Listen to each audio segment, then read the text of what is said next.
Hello. Last weekend was a special time where I got to spend quality time with loved ones I have not interacted with in a while.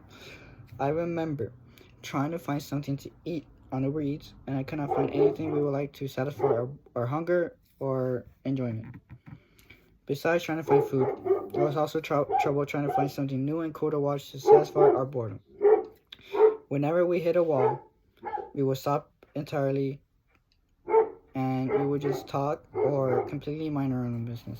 This was kind of sad and it got lonely.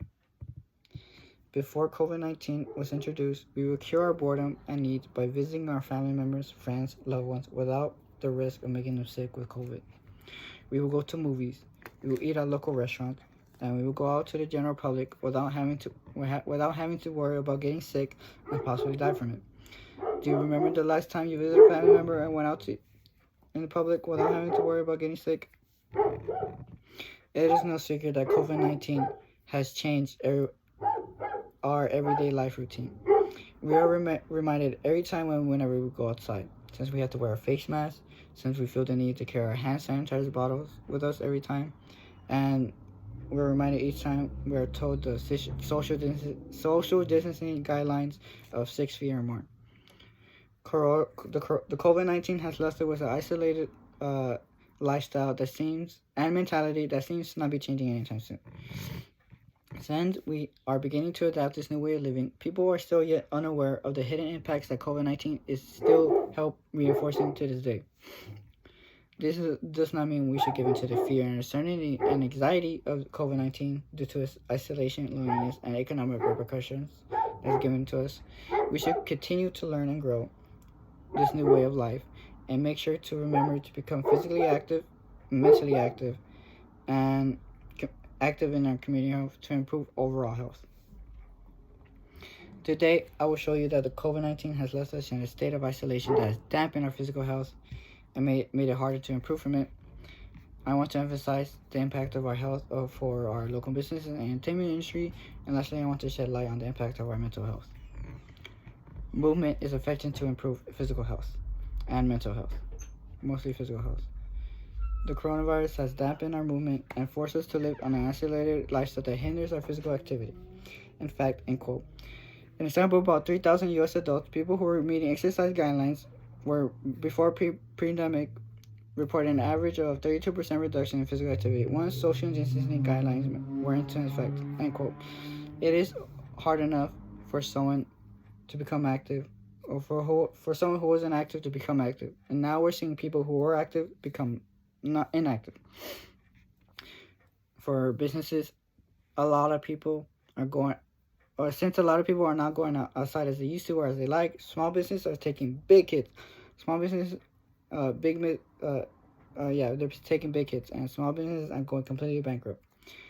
It is said that 3 out of 10 businesses in the U.S. say they likely won't survive this current year without additional government aid. End quote. Additionally, it is even worse for minority-owned businesses because, in quote, 8 in 10 said their company is in poor condition and will completely go bankrupt by the end of this year. End quote. And any businesses still standing are forced to reduce their workforce to follow social distancing rules or apply a work from home order. It is said that, in quote, April 2021, food production and overall economic activity remained far below pre-pandemic levels, ultimately leading up to a delay or cancellation up to 60% of scripted titles and up to an 80% drop in box office revenue. End quote. It is unfortunate that we're already stuck in hopes, and now we can't find anything cool or new to watch in our homes whenever we finish an anticipated movie that we've been waiting for like half a year. Now we gotta wait half a year more or a year more.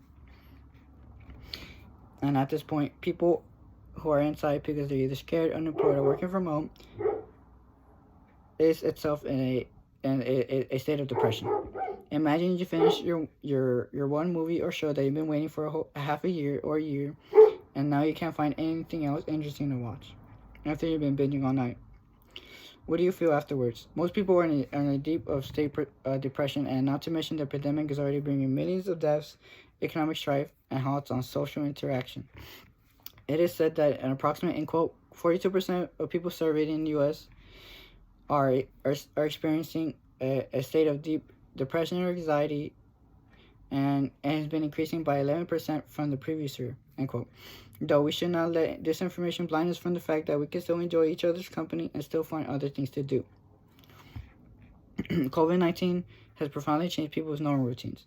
It has impacted our physical health, community, and mental health. This impacts have left us with a sense of fear, uncertainty, anxiety, and a new way of life due to our coping with social distancing, isolation, loneliness, and economic repercussions.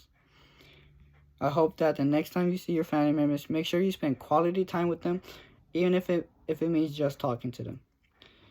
COVID-19 has impacted everyone deeply, physically, mentally, and our communities like never before. Now imagine someone infected with COVID-19.